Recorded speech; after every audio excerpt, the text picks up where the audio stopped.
I rode to Sambhajinagar, Aurangabad recently, and I thought I'll answer a few of your questions on my way about motovlogging, my experience with my bike, and life in general. Here's how it went.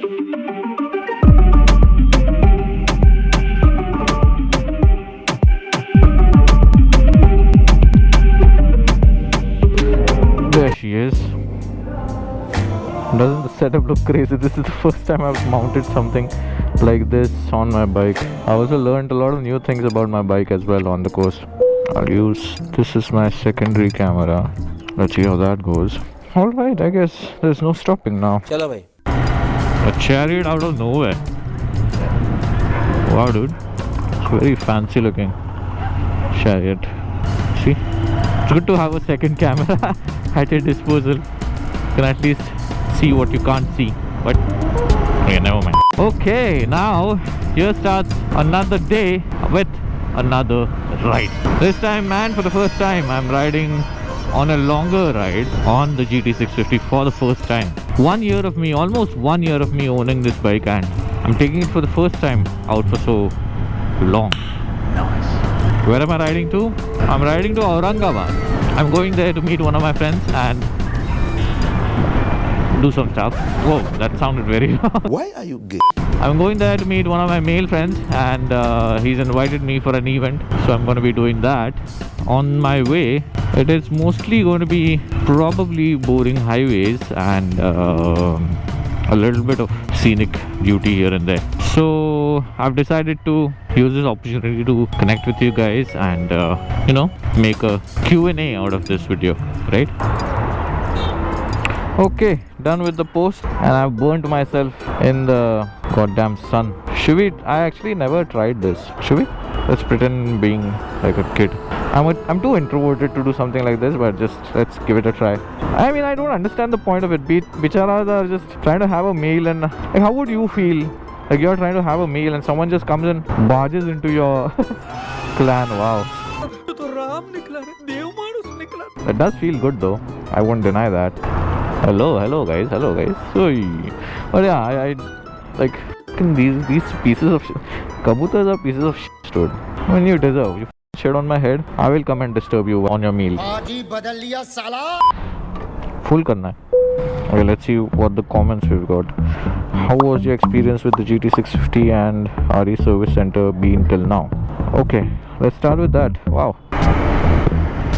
Okay, so to answer the question, to be very honest with you, obviously me being a human, my opinion is going to be slightly biased because this is my dream bike and I have been wanting to get this and own this and ride this for ages now. So now when I finally get to ride it properly and own it, it's a fairy tale, right? So it is obviously going to be pleasant, right? But to be very honest, I was a little critical in terms of my anticipation with my dream, because I know that there's a stark difference between what you dream and what the reality is, which is what I also talked about in my video about dreams. But to my surprise, so far the experience has been very close to what I dreamt about. Congratulations. The bike itself has been performing really good. There have been no hiccups so far whatsoever, touch wood.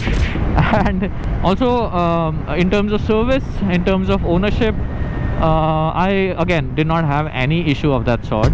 I was very lucky to find the right people at the Royal Enfield service workshops to guide me and help me through whatever little problems that I had with my bike. There was this very minute fueling issue that was there. Now I did not really notice it much before, because what happens is you keep working your machine every day, right?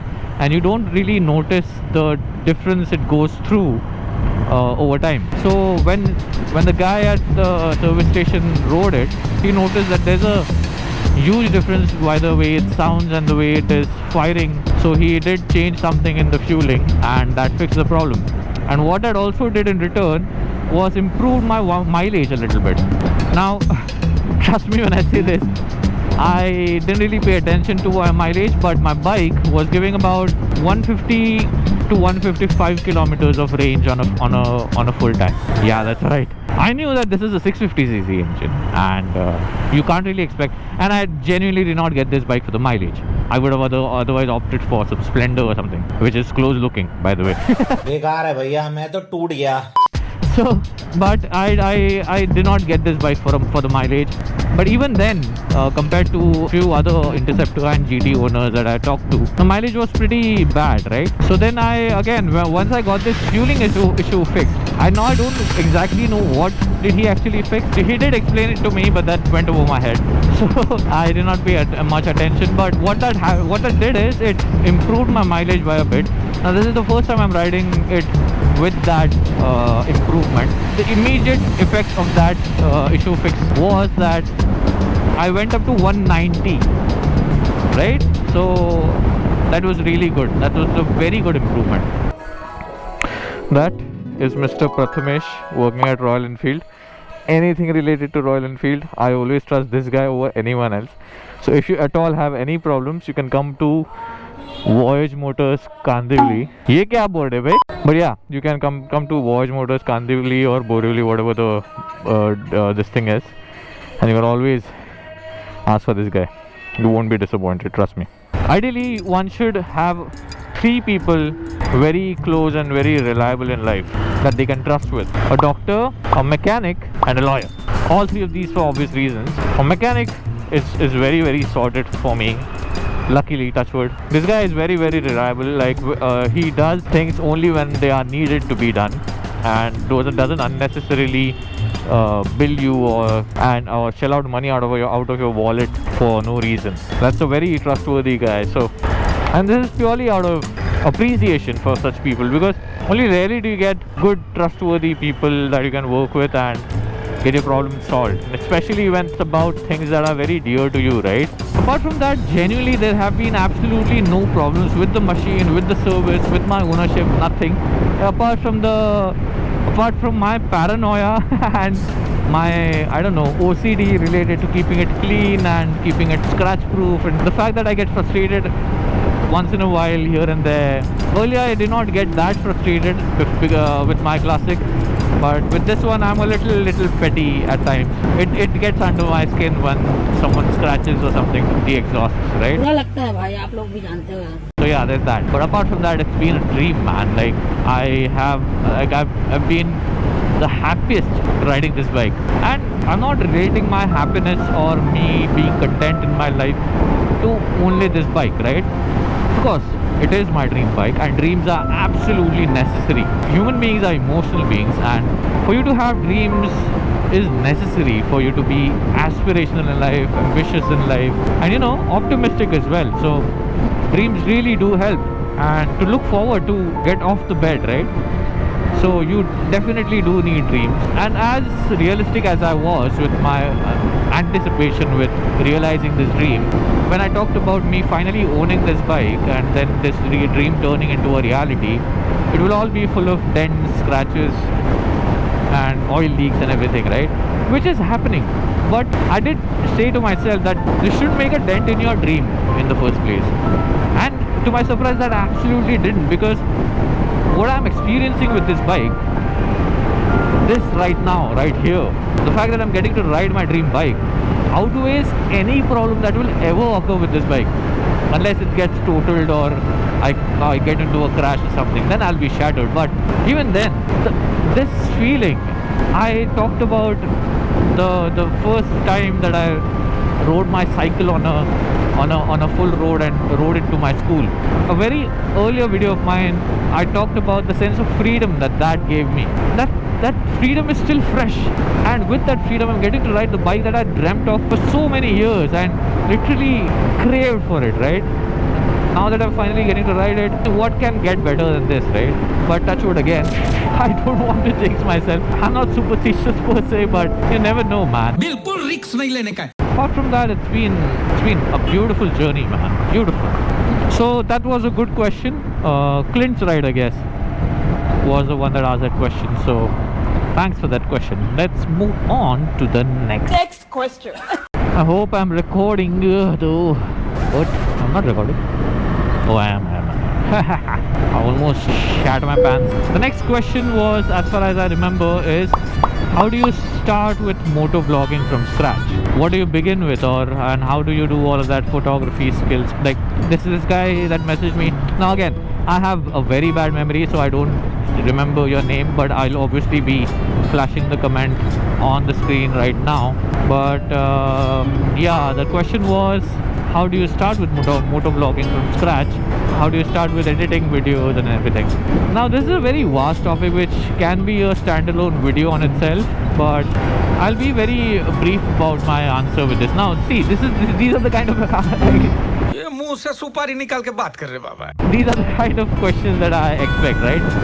Like where I can talk on a stretch and nicely elaborate and go through all the minute details, but obviously I won't be going into too much detail because that will take up the whole video, because this itself can be an entire video. So I'll just stick to the basics. If you want to start motovlogging, understand that vlogging as a culture is about to die in India. I am sorry to break it to you, but vlogging, unless you are someone really famous, no one's going to be interested in what your life is like. इस सज्जन को क्या तकलीफ है भाई? I myself don't have a career anymore. This is not my primary source of income, so I don't really call it my career. This is my side job. This is my hobby. If you genuinely want if you want to make content, let's stick to that, right? Not motovlogging per se, but content. If you want to make content for a living, you shouldn't be looking at motovlogging or any sort of vlogging, because all the famous vloggers at their time, they are starting to get irrelevant now, and it's just a matter of time till everyone gets irrelevant, right? As long as you adapt your content, you are going to be fine, right? So to begin with, if you want to really start with motovlogging, get a camera and slap it on your helmet, dude, and just start vlogging, man. The places you visit, the places you go, the rides you take, even your daily commutes, anything interesting happening on the road. You first need to get comfortable with the camera. Now I obviously wasn't as comfortable with the camera as I was when I was back about 2 to 3 years ago. Over time I've got the gist of how to talk to camera, and I've learned it over time, and you first need to get comfortable with the camera to talk to absolutely no one but the lens, right? So when that happens, see, what happens is when you're put on the spot, it's very difficult to talk about things, right? Once you get used to being put on the spot, that's when you'll start, that discomfort is there, right? When you're talking to the camera, once that goes away, that's when you'll start talking about random shit. But if you don't have anything interesting to talk about, I don't know, how are you even going to vlog, right? Now I blabber like this on my own, and I enjoy my own company. So that's why, it's just that there's a camera now in front of it. So whatever thoughts that go into my mind, I'm just blurting it out in front of the camera. That's it. But usually if you find me in a group, or if you meet me in person, I won't really be as free or as extroverted per se, for the lack of a better word, in front of you, right? Because I like to keep it to myself. It's not necessary that I am different on YouTube or online, and different in real life. Why? So if you want, again I digressed beautifully.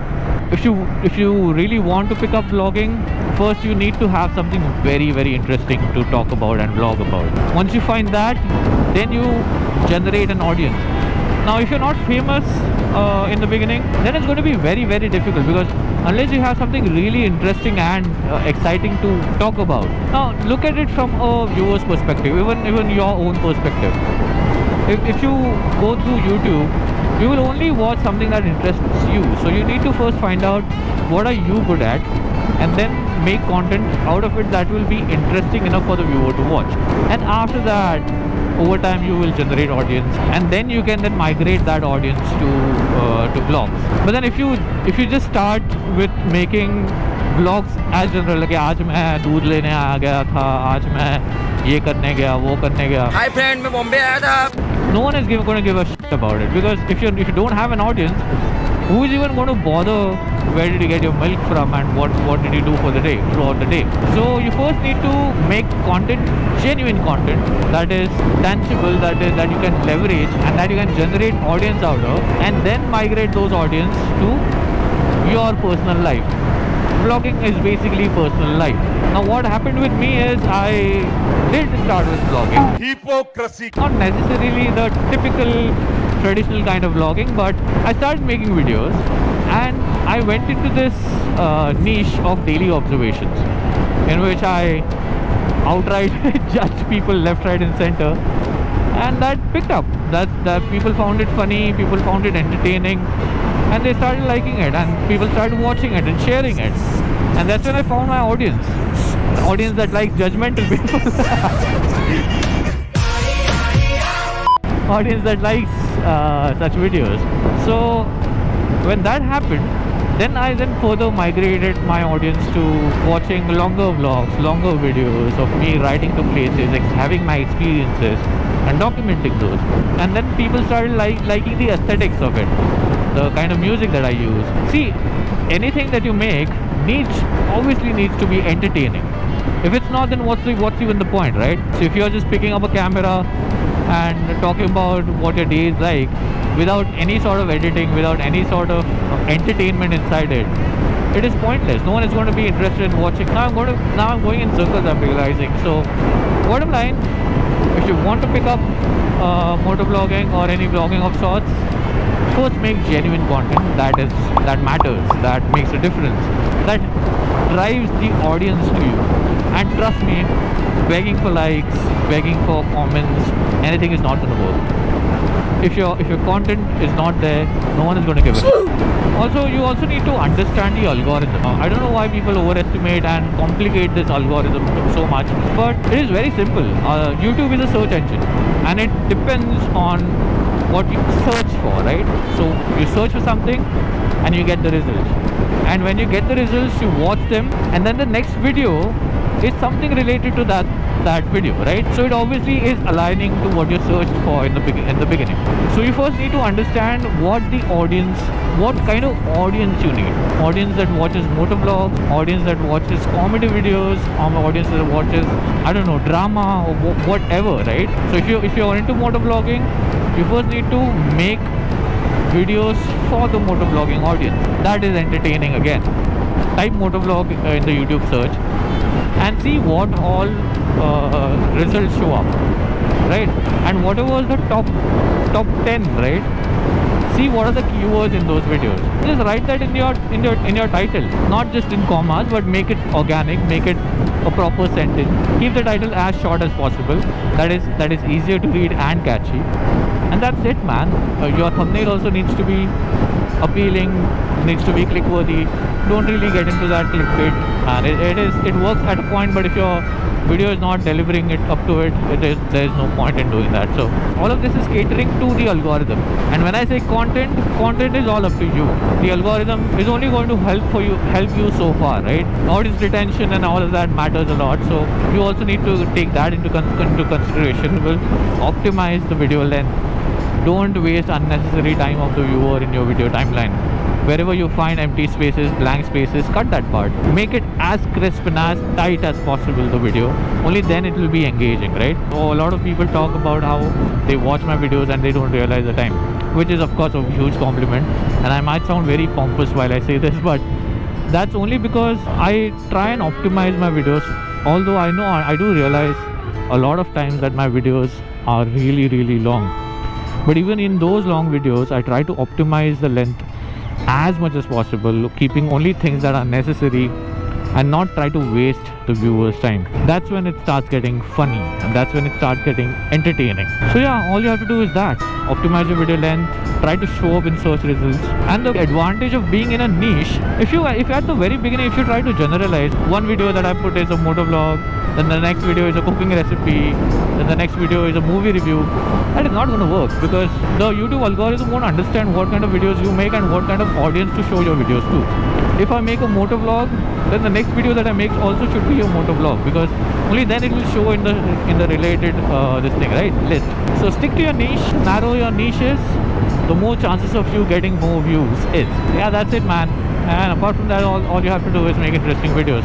So yeah, wow, that was again very, very elaborate. Shit! Man, oh man, those curves. I don't even know if I'm where I have reached and What road am I riding on? Oh, dude, feels so good. Stopped here to hydrate myself, use some coconut water. I'm now heading back. I'm very excited. दिख रहा हो ना? इसमें भी दिख रहा होगा. इसमें तुम दिख रहे होगे.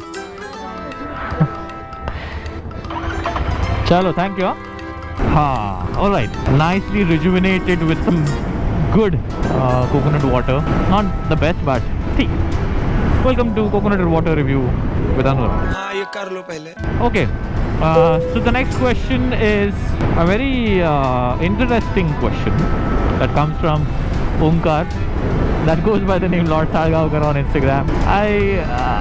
It's a little awkward to say that, Lord Sargaonkar, because I know it's after my name, and that guy's been doing some great stuff on Instagram. But anyway, I'll just address him as Omkar, which is his actual name. So he says, how do you balance your YouTube and everything else apart from that, your work, your personal life? I mean, I'm paraphrasing at this point because obviously I don't remember what he wrote, but it goes by this line.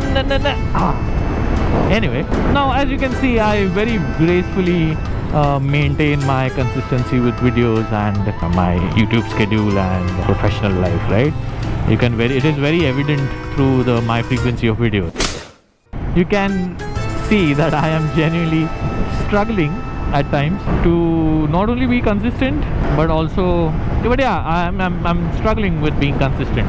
Now the reason for that is obviously I'm caught up with a lot of things during the week. I've got a full-time job which sponsors this YouTube and everything, so that itself rounds up why I'm not consistent on YouTube. And lately, for the kind of work that I do, I won't really talk in elaboration about my job. I'll just say that I'm a VFX artist and I work for Bollywood movies. So for the kind of work that I do, it requires a lot of time, and obviously since this is my full-time job, it takes up about 80% of my entire time. So whatever 20% that is left of it is where I spend focusing on myself or this hobby of mine. So, but when I say that this is my hobby, I want it to stay a hobby. I don't want to convert this into a second job. I don't know if that may sound arrogant, but I genuinely enjoy making these videos and I want to keep enjoying. This is my happy place. This is my creative outlet, so to speak. So I absolutely enjoy riding the bikes, my bike, and in a way also documenting and talking about random shit, right? And when I get the validation that I get, it's even more rewarding, right? So I want to cherish and relish this as it is. I don't want to convert this into a job where there are deadlines, where I'm expected to post quickly, post more frequently. I feel that will contaminate the innocence of this hobby. I don't know, as cliche and as corny as this sounds, I just don't want, I want it to be the happy place that it is. If that comes with the cost of inconsistency or not getting the numbers, it is fine, but okay. But I'm willing to pay that price. But having said that, I've got no hurry, I've got no desperation to leverage this or grow this into something totally huge that probably I won't even be able to control or manage. So I like what it is right now. I am enjoying making the videos and you guys are enjoying watching them. The only problem is the inconsistency, which I am flagged about every now and then by you guys, saying that video kab daloge, acha YouTube password yaad aa gaya, which is funny. I'm not at all complaining, and I want that because that's the sole motivation for, apart from me enjoying the videos, that is the sole motivation for me to keep making such videos too, because you guys are excited to watch it. Another problem with me is that I genuinely don't like hitting the publish button until and unless I am happy with the video, no matter what kind of video it is. Maybe this is that slight perfectionist trait inside me, but I just don't like publishing a half-baked video and just expect it to work as into other videos. So with that trait, it is quite difficult to churn out content frequently and quickly, right? So ouch. So yeah, that again takes a toll. A solution to which I think could be getting an editor, but again, on the other hand, I also enjoy editing the videos. It's almost as much fun as riding bikes. So for now, whatever I'm doing, I'm happy doing it. I'm absolutely happy doing my job. I'm absolutely happy doing these videos, and I'm absolutely happy with the response all of these videos are getting. So it's all in all a very, very good place to be in, and with whatever kind of a messy way that I'm managing, I am happy with it. So yeah, there you go. That's how I manage my YouTube, just going with the flow, not doing anything apart from just trying to make good videos. And yeah, after all, that's all what matters, man. To answer a similar question, if I will ever consider taking YouTube full time, it's very tricky, man. Like, for me to take YouTube full time, I'll have to convert this into a business. I'm not going into that creativity versus business aspect of it, but for me to convert it into a business, I need to have a very strategic plan for this channel. Right now, of course, I strategize my content. I have been collaborating with brands, which is of course really good, and I do take it seriously, but not to the point where I am trying to convert it into a money making machine, which is not at all a bad thing. गुर्बत में creativity नहीं होती. मैं सबको बोलता हूँ, first get rich, then become a philosopher. Of course, if I had the bandwidth to think that way, or maybe explore it that way, I would absolutely love to, but my job is doing good. It is also paying me well, so I have no reason to complain. But at the same time, it's not like I've gotten complacent. There are a lot of aspirations in life, but I'm in no hurry. And a very interesting thing about having a job and making content is that your job is paying you, so you don't have to approach your content in terms of economics. Right now, I can take whatever creative choices I want to with the content that I'm making. I've got the luxury to turn down brand collaborations and integrations and whatever if I don't like it. And brands are sometimes very weird with their expectations and deliverables and all of that. So I've got the luxury to reject it if I don't like it, right? If I at all decide to take YouTube full time, up until I'm completely financially secure, which is a long way to go, I'll have to take content and cater to what is most profitable, which I genuinely am not really that keen on doing. So right now what I'm doing is I'm enjoying my job, and the job is paying me, which is sufficient right now, and I'm giving myself the creative freedom that I can, and I'm making the kind of videos that I love making. I can afford turning down brands, I can afford not catering to what's profitable, and I can afford not catering the algorithm. I can afford making videos less frequently and focusing on quality, and the quality is again subjective, but I can focus on perfecting the video the way I want it to.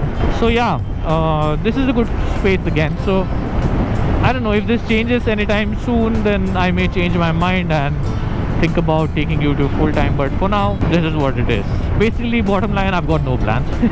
So whatever destiny has in store for me, I'll just go with the flow. I don't really know where have I reached, but I've completed 236 kilometers since my last fuel up, and which is commendable, like incredible amount of improvement in fuel economy. Of course, I'm riding on highway, so full. And now let's get back to the road. And I also went through a few comments, and before I forget, I'll give the answers. Another question, I'm sorry you guys, I don't remember the names. I have a very hard time remembering the questions itself, so I'll just flash all of these on the screen. So the next question is a very tricky one, and a very philosophical one also at the same time. So this guy asked me to tell one of the incidents where I lost all hopes. Again, I'm paraphrasing, but I lost all hopes, and I felt like I had nowhere to go, and so and so, and eventually asked, how do you stay motivated in life and continue to do so? Well, of course, everyone goes through ups and downs in life, and I'm going to stick away from being philosophical and very preachy about all of this, but also I am not really going to talk about the lowest moments in my life because it's too personal, right? But I'll say something about motivation. Okay, motivation, mind you, is very overrated, trust me. And it's been sold like hotcakes nowadays. Anyone and everyone can be a motivational speaker, make up their own story, or not even their own story, they can reference all other successful people and just write their own story about them and tell you to get inspired by it. Motivation as a feeling itself is very overrated, and I'd rather be disciplined than stay motivated, and that's what I've been doing. Like, I've also noticed that about myself. If I am disciplined about anything for that matter, my daily schedule, not my YouTube consistency, but my daily schedule, my work ethic and all of that, if I'm disciplined, then I'm more productive. If I'm more productive, then I succeed, right? It's as easy as that. So don't seek motivation. Motivation will come and go. You always need some stimulus to get motivated, right? Discipline is inside you. It's in your control. And with motivation, you may or may not, within the flow of motivation and being motivated, you may or may not succeed at what you're doing. But with discipline, success is 100% guaranteed. So seek discipline, guys. And I'm not saying that I am absolutely disciplined and successful in life. If I were, I don't know, I would be at a much better stage in life than I am. Every one of us struggles, right, with discipline, and that's where the motivation feels a little tempting, because that's the shortcut, right? But yeah, if you pay attention to what you do and how much of your time is being consumed doing that, maybe you can find your way out of the maybe lower times. Also, it is very important and very necessary to give yourself the time and be sensitive to yourself. Nowadays, this motivation and this hustle culture, right, it's gotten very toxic, and you may see a lot of videos about toxic positivity and all of that. So it again goes by the same logic that if you're overly positive and if you're overly motivated, it's not even going to help. It's not sustainable, right? You can't be at your peak performance all the time. Give yourself the time, give yourself the suspension to, absorb and reflect back. You got to be very mindful of how you're treating yourself, and then it's as easy as that, dude. Then work your way towards it.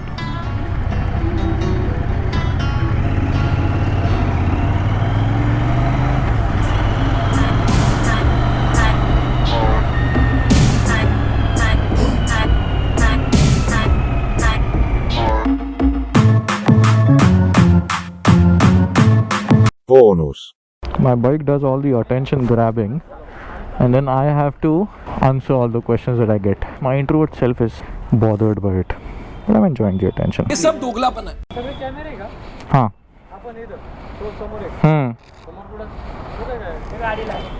Network आहे का? नाही हे फोनला connect होतं. भेटत नाही का ताई? ही भेटते पण ह्या कलर मध्ये नाही मिळत. ही फक्त 60 बनवली आहे इंडियामध्ये, भारतात. हाँ. It's the most beautiful feeling in the world. नाही इकडचीच आहे. एवरेज कैसा है गाड़ी का? आप क्रोनोलॉजी समझ लीजिए। पर हम नहीं रोएंगे, सॉफ्ट नहीं होते। क्या ना कि क्योंकि माचो इतने हैं, पर सेंसिटिव टॉपिक पे थोड़े गड़बड़ हो जाते हैं। और सच कहूँ तो झूठे हैं वो लोग जो कहते हैं कि आदमी रो नहीं सकते। So please whatever. Please I want to reach 1 million likes. So please sarapakara.